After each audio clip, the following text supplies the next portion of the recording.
یەکێتی مووقفی هەیە یەکێتی ئەم وەزعانە ئیسا ئینسیدا سیاسیە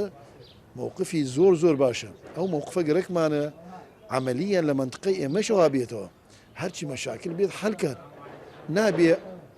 ئەم تاریخ ئەم خەبات کە وەها بمێنێ خەلەلی تیا بێت یا بێن کورد و تورکمان ئەو شتانە لە یادی 40 ساڵی دامەزراندنێکی نیشتمانی کوردستاندا داواکارم سەکرەتی ئێستایەکێتی لەو سۆنگەیەوە کە مام جەلال گرنگی بە ڕاگەیاندنەدا گرنگی بە ڕاگەیاندنێکێتی بدرێت بە تایبەتی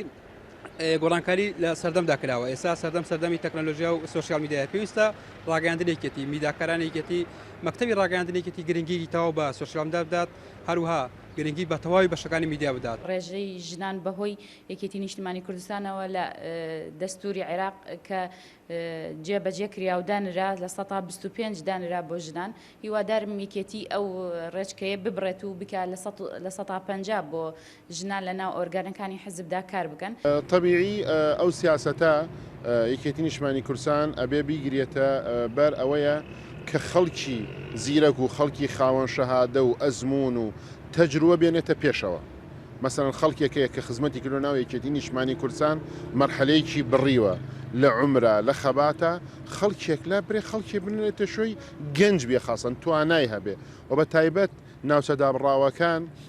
احتیمامێکی زۆر زیاتری پێ بدرێ